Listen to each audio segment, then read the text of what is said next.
როგორ უნდა ვიმედიტირო? ეს არის ბოლო დროს ჩემი მიმართულებით დასმული ყველაზე ხშირი შეკითხვა. ამ ვიდეოში შევეცდები, რომ ჩემს მცირ გამოცდილებაზე დაყრდნობით მიმართულება მოგცეთ იმ ადამიანებს, ვისაც გინდათ, რომ სახლის პირობებში მასწავლებლის გარეშე დაიწყოთ მედიტაცია. Mindfulness მედიტაციის მიზანი, რომელსაც ახლა გასწავლით, არის ცენტრის პოვნა. და პრაქტიკის განმავლობაში თქვენ შეეცდებით, რომ იპოვოთ 3 ცენტრი: სხეულის, ყურადღების და დამოკიდებულების.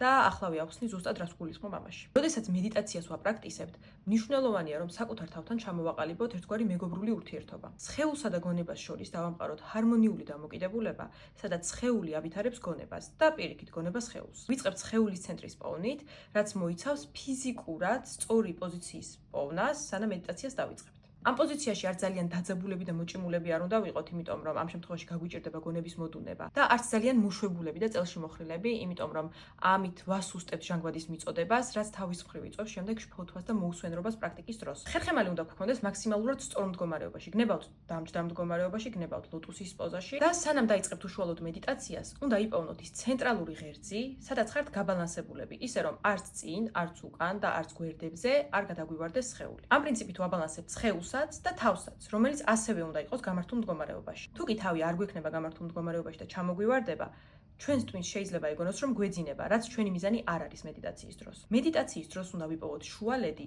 აჟიტირებულ გონებასა და ჩაძინებულ გონებას შორის. ანუ სხვა სიტყვებით რომ ვთქვათ, ჩვენი მიზანი არის გონება, რომელიც არის მაქსიმალურად მშვიდი, მაგრამ კაფიო და ცხადი. როდესაც ვიპოვნით ამ ფიზიკურ ცენტრს, მაქსიმალურად უნდა ვეცადოთ, რომ რაღაცნაირად გავუშინაურდეთ ამ მდგომარეობას. იგრძნოთ ზუსტად როგორი მდგომარეობა დაიმახსოვროთ, რომ ყოველჯერზე მარტივად შეძლოთ მასთან მიბრუნება. მეორე ცენტრი, რაც უნდა ვიპოვოთ, ეს არის ყურადღების ცენტრი. გსმენიათ ალბათ, რომ მედიტაცია მოიცავს ყურადღების ფოკუსირებას, მაგრამ ეს არის მხოლოდ ერთი ასპექტი. მნიშვნელოვანია, რომ ვისწავლოთ ჩვენი გონების მესამე პირიდან დაკვირვება.